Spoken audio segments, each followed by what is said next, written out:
So hello friends, I have got the material of physical chemistry in BSc third year. जैसे कि आपको पता है, ऊपर देख रहे होंगे आप मोलिक्यूलर ऑर्बिटल थ्योरी। ये एमओटी आपको, यानी कि एमओटी का मतलब मोलिक्यूलर ऑर्बिटल थ्योरी, जिसे आप हिंदी में क्या कह सकते हो, आणविक कक्षक सिद्धांत के बारे में मैं आपको बताने वाला हूँ। इसका पीडीएफ लिंक मैं नीचे डिस्क्रिप्शन में दे दूंगा। मैं आपको बस अभी मैं जस्ट बताने वाला हूँ मोलिक्यूलर ऑर्बिटल थ्योरी, यानी कि कुल मिला के 8-9 क्वेश्चन में करवाऊंगा। इस तरह का एक टॉपिक है, थ्योरी टाइप का क्वेश्चन आपको देखना है और समझना है। बहुत इजी टाइप है, चलिए समझते हैं। इससे पहले अगर आप इससे पहले वाली वीडियो नहीं देखे तो नीचे डिस्क्रिप्शन में लिंक दे दूंगा, या इस चैनल के प्ले लिस्ट में आपको सब चीज मिल जाएगा। यूनिट 1 का, यानी कि डी ब्रोगली का इक्वेशन, ये सब मिल जाएगा आपको। चलिए स्टार्ट करते हैं बिना देर के। सबसे पहले बीएससी थर्ड ईयर के लिए है, और बहुत जल्द मैं इस चैनल पे एक अलग प्लेलिस्ट लाऊंगा जिसमें आईआईटी जेम की तैयारी कराई जाएगी आपको। चलिए स्टार्ट करते हैं।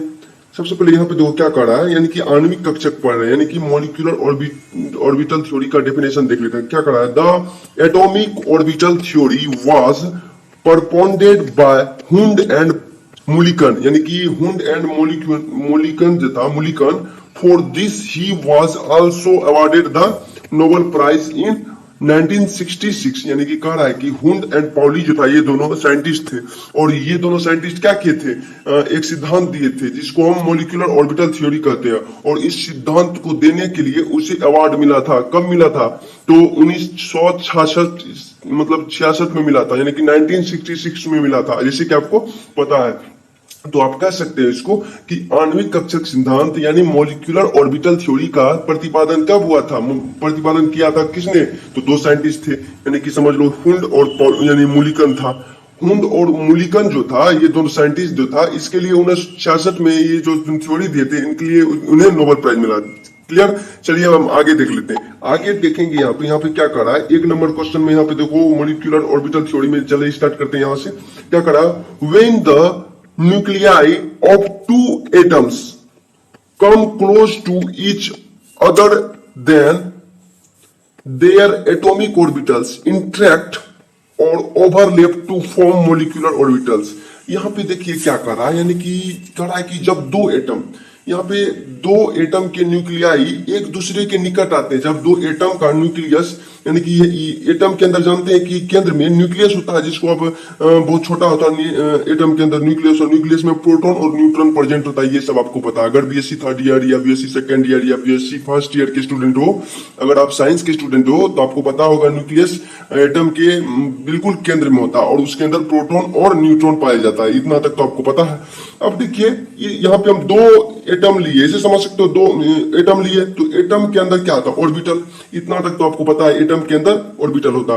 तो यहाँ पे देखिए एक 1s ऑर्बिटल लिया मैंने, और यहाँ पे एक फिर 1s ऑर्बिटल लिया। दोनों को क्या कराया, ज्वाइंट कराया। देखिए कैसे, यहाँ पे समझिए, आप इमेजिन करो मन में, जब दो एटम के न्यूक्लियस एक दूसरे के निकट आते हैं, यहाँ पे देखो, जब ये एक दूसरे के निकट आता है, मन में इमेजिन करो, आते हैं, तब इनके एटॉमिक ऑर्बिटल एक दूसरे के साथ क्या करता है, इंटरेक्ट करता है, यानी कि इंटरेक्शन करके ओवरलैपिंग करता है।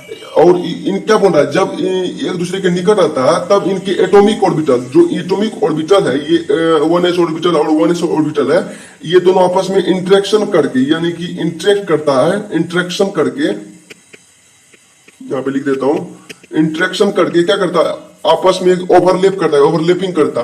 जब ये ओवरलैपिंग करके क्या बनाता, मॉलिक्यूलर ऑर्बिटल बनाता। इस प्रकार से क्या बनाता, मॉलिक्यूलर ऑर्बिटल इस प्रकार से बन गया। इतना तो आपको पता चल गया। चलिए हम अब आगे देख लेते हैं। अब यहाँ पे देखो 2 नंबर में क्या करा है, after the formation of molecular orbital the identity of the, यानी कि identity of the atomic orbital of the atom forming them is lost. यानी कि यहाँ पे देखो क्या करा है। सबसे पहले इसे समझ सकते हो आप कि मॉलिक्यूलर ऑर्बिटल बनने के बाद क्या होता है, उसमें बनने के बाद उनको बनाने वाले परमाणु, जो यहाँ पे देखो, यहाँ पे इमेज देख लो, यहाँ पे इनको बनाने वाला जो ये एटम है, मन में सोचो, एटम के अंदर तो ऑर्बिटल होता है। क्लियर, इतना तक तो आपको पता चल गया। और इनको बनाने वाला जो ऑर्बिटल होता है, एटम जो होता है, यानी कि आप कह सकते हो मॉलिक्यूलर ऑर्बिटल बनाने के बाद उनको बनाने वाले परमाणु यानी कि एटम के एटॉमिक ऑर्बिटल का पहचान समाप्त हो जाता है। यहाँ पे देखो जब ये दोनों आपस में ओवरलैप करेगा, मन में सोचो कि कोई दो चीज है, दो चीज को हम आपस में ज्वाइंट करके एक नया चीज का निर्माण कर रहा है। जब ये दोनों चीज मिलके दूसरा यानी तीसरा चीज बन रहा है, तो यानी कि इसका आपस में क्या होगा, पहचान समाप्त हो जाएगा। इतना दूर तक तो आपको पता चल गया कि ये अपना पहचान समाप्त कर देता है। जैसे कि यहाँ पे जैसे कि किसी चीज को ले सकते हो, मन में एक कागज ले लो, पहले हमको पता है ये कागज है, और दूसरा चीज इसमें इस कागज में इस स्याही से कुछ लिखा हुआ है, ठीक। अब मान सकते हैं कि इसमें स्याही भी है और कागज में और लिखा हुआ है दोनों। जब इस कागज को हम जलाएंगे, यानी कि जलाने के बाद ऐसे समझ सकते हो, जलाने के बाद ये राख बन जाएगा, या आप ऐसे समझ सकते हो एक आग है, एक कागज है, जब ये दोनों को हम आपस में रिएक्ट कराएंगे तो ये जल के क्या हो जाएगा, राख हो जाएगा। तो हम कह सकते हैं आग भी समाप्त हो गया और कागज भी समाप्त हो गया, यानी कि अपने पहले का पहचान को लॉस्ट कर देता है। आप इमेजिन करके ऐसे समझ सकते हो। क्लियर, इतना समझ में आ गया। अब दूसरा देखो, तीसरा number question, the difference between atomic orbital and molecular orbital is that the electron present in the atomic orbitals is क्या बोल रहा है, एफिशिएटेड बाय अ न्यूक्लियस। यहां पे देखो क्या करा है कि सबसे पहले तीसरा नंबर में क्या करा, आपका एटॉमिक ऑर्बिटल एवं मोलिकुलर ऑर्बिटल में अंतर क्या होता है, चलिए ये समझते हैं। एटॉमिक ऑर्बिटल एवं मोलिकुलर ऑर्बिटल में अंतर यह होता है कि एटॉमिक ऑर्बिटल में उपस्थित इलेक्ट्रॉन एक न्यूक्लियस के द्वारा मतलब कि प्रभावित रहता है। समझ गए? अगर नहीं समझे समझिए। यहाँ पे देखिए यहाँ पे कि ये दोनों, ये क्या है, एटम है, ये एटम है। यहाँ पे एटॉमिक ऑर्बिटल में जो इलेक्ट्रॉन है, यानी कि मान लो तो ये जो ये न्यूक्लियस है, ये न्यूक्लियस क्या है और यहाँ पे इलेक्ट्रॉन है। एक एटम मान लेते हैं, बड़ा सा एक एटम लिए और एटम के अंदर ये न्यूक्लियस है। ये न्यूक्लियस इस एटम में जो ये ऑर्बिटल है, इस यानी कि ऑर्बिटल में ये यहाँ पे कौन चक्कर लगा, इलेक्ट्रॉन। और ये जो इलेक्ट्रॉन है ये एक न्यूक्लियस से प्रभावित है, यानी कि एटॉमिक ऑर्बिटल में। लेकिन मोलिकुलर ऑर्बिटल में क्या, दो न्यूक्लियस से प्रभावित रहता है। चलिए वो भी देख लेंगे आगे, इतना तक तो आपको पता चल ही गया होगा, उम्मीद है। क्लियर? अब चलो आगे देख लेते हैं। आगे यहाँ पे देखेंगे क्या करा, only those atomic orbitals can interact for which the symmetry permits and whose energies are approximately equal। यहाँ पे देखो एनर्जी है, एनर्जीज। यहाँ पे क्या कर रहा है कि सबसे पहले चौथा नंबर में देख लेते हैं, केवल वे ही एटॉमिक ऑर्बिटल आपस में जुड़ सकते हैं जिनके लिए सिमेट्री अनुमति देती है, यानी कि आपका जिनकी एनर्जी लगभग बराबर होती है। यहाँ पे केवल वही एटॉमिक ऑर्बिटल यानी कि 1s orbital and 1s orbital वो आपस में जुड़ सकता है, क्योंकि इसका एनर्जी लगभग बराबर है, यानी कि इसकी सिमेट्री अनुमति देती है, यानी कि ये जिनकी एनर्जी लगभग बराबर है वही एटॉमिक ऑर्बिटल आपस में जुड़ सकते हैं। यही एटॉमिक ऑर्बिटल इसी में आपस में जुड़ सकते हैं। इतना दूर तक तो आपको पता चल गया। चलिए ये भी समझ गया आप। चलिए आगे देख लो आप। Each molecular orbital is represented by the wave function sign which shows the probability of finding an electron।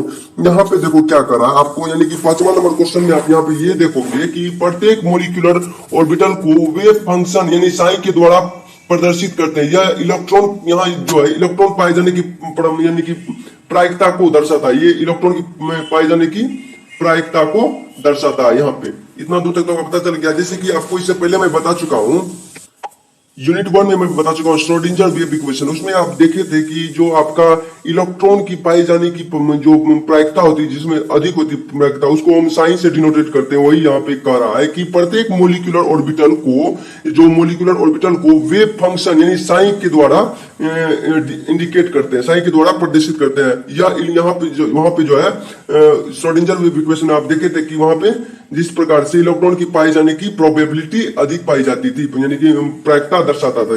Clear? इतना दूर तक आपको समझ में आ गया होगा। चलिए अब आगे देख लो।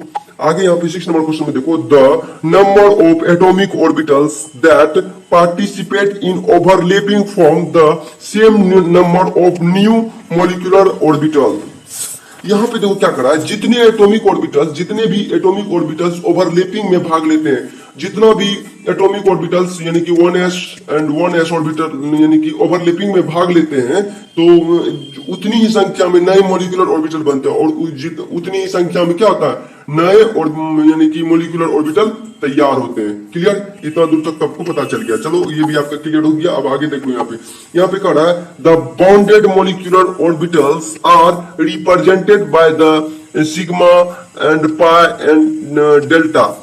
Clear? And the opposite bonded molecular orbitals are represented by the sigma star and pi star and delta star. यहाँ पे एक चीज बहुत कॉमन चीज है, जैसे कि आप समझ सकते हो, जैसे कोई पुलिस ऑफिसर है, इसे मन में आप इमेजिन करके देख सकते हो कि कोई पुलिस ऑफिसर है, पहले वो हवलदार है, वो नॉर्मल सा पुलिस है, लेकिन कहलाएगा पुलिस, ऐसे समझ सकते हो। फिर दूसरा पुलिस है, उससे मतलब कि वो दूसरा नाम है, उससे दूसरा नाम, उसको पाइन नाम से डिनोटेट कर दो, और तीसरा पुलिस को डेल्टा नाम से डिनोटेट कर दो, ऐसे करके डेल्टा नाम से डिनोटेट कर दो इसको।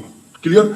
लेकिन अब ये तीनों कोई बड़ा अपराधी को पकड़ लिया है, जिस कारण से तीनों में स्टार लग गया, तो इसका नाम भी चेंज होगा, यानी कि स्टार लगने के बाद क्या कि इसका पोस्ट बड़ा हो जाएगा, तो उसका पोस्ट बड़ा होने के कारण यहाँ पे स्टार लग गया, और यहाँ पर भी स्टार लग गया, और यहाँ पे भी स्टार लग गया। ऐसे इमेजिन जनरली आपको बता रहा हूँ कि ऐसे आप समझ सकते हैं एक तरह से। अब देखो, बंदी आणविक कक्षक जो होता है, बंदी आणविक कक्षकों यानी कि बॉन्डिंग मोलिकुलर ऑर्बिटल को, जो उसमें नॉर्मल था, तो बॉन्डिंग मोलिकुलर ऑर्बिटल में हम देखो sigma and pi and delta से एवं विपरीत इसको दर्शाते हैं, यानी कि बॉन्डिंग ऑर्बिटल को सिग्मा पाई और डेल्टा से। लेकिन जो विपरीत बंदी आणविक कक्षक है, यानी कि एंटी बॉन्डिंग मोलिकुलर ऑर्बिटल, यानी कि एंटी बॉन्डिंग मतलब जिसमें बॉन्ड नहीं बन सकता है, इसे कह सकते हो आप, तो उसमें आप देखोगे कि sigma star and pi star और डेल्टा स्टार से उसको इंडिकेट करते हैं, जैसे कि यहाँ पे आप देख सकते हो। क्लियर? अब आगे देखो, यहाँ पे ये आपका हो गया। आगे यहाँ पे देखो last, the distribution of electrons in the molecular orbital is according to the laws of Hund and Pauli. The electrons first fill the lower energy orbital, only after this fill in the orbital with more energy. अब यहाँ पे देखो क्या कर रहा है, आठवां, यानी कि अब मैं अभी बस इतना ही बताऊंगा, इसके बाद मैं बताने वाला हूँ, यानी कि नेक्स्ट क्लास में आप देखोगे, दोनों एक ही पार्ट है, यानी कि इसका पीडीएफ मैं एक बार ही दे दूंगा। अब यहाँ पे देखो क्या कर रहा है कि जो आपका इसका मतलब ये हो गया कि मोलिकुलर ऑर्बिटल में इलेक्ट्रॉन का डिस्ट्रीब्यूशन जो होता है, यानी कि मोलिकुलर ऑर्बिटल है, ठीक, मन में यूजिंग करो, मोलिकुलर ऑर्बिटल में इलेक्ट्रॉन का क्या होता है, डिस्ट्रीब्यूशन और बाउ हुंड एंड, मतलब कि आप कह सकते हो पाउली के जो नियम दिया था, यानी कि बाउ एंड हुंड एंड पाउली के, ये तीनों के नियम अनुसार ही होता है। इलेक्ट्रॉन पहले कम एनर्जी यानी कि कम ऊर्जा वाले एवं ऑर्बिटल में बढ़ते हैं, पहले जो इसमें कम ऊर्जा वाले स्तर में बढ़ते हैं, उसके बाद इसके पश्चात वो अधिक एनर्जी वाले ऑर्बिटल में बढ़ते हैं, अधिक एनर्जी वाले ऑर्बिटल में बढ़ते हैं। इसका बस यही एक तरह से कहना, मैं यहाँ पे बस इंग्लिश एंड हिंदी दोनों बता रहा हूँ, लेकिन बहुत जल्द इस चैनल के प्लेलिस्ट में एक नया और लाऊंगा, जहाँ पे IIT जेम की तैयारी कराई जाएगी। आप सबको बस क्लास अटेंड करना और पढ़ना, और बेसिक थर्ड ईयर के लिए ये बहुत इंपॉर्टेंट क्वेश्चन है, एक तरह का आप समझ सकते हो, आप बस इमेजिन कर लो। इसका मैं नेक्स्ट पार्ट लेके आऊंगा बहुत जल्द, मतलब नेक्स्ट पार्ट नेक्स्ट डे लाऊंगा, तो उससे मैं आपको बताने वाला हूँ, जैसे कि अभी पढ़े बॉन्डिंग एंड एंटी बॉन्डिंग, उसके बारे में भी बताऊंगा नेक्स्ट पार्ट में। अब कल लाऊंगा मैं बॉन्डिंग मोलिकुलर ऑर्बिटल। आज का क्लास यही समाप्त करते हैं। अगर ये आपको समझ में आया हो तो लाइक करें, शेयर करें, सब्सक्राइब करें, ताकि अगले वीडियो का नोटिफिकेशन आपके मोबाइल में जल्द से जल्द आए। और ऑर्गेनिक केमिस्ट्री और इनऑर्गेनिक केमिस्ट्री का बहुत जल्द वीडियो आने वाला है, आप क्लास अटेंड करके आप अच्छे से तैयारी करो। थैंक यू, धन्यवाद, जय हिंद। फिर मिलेंगे नेक्स्ट वीडियो में।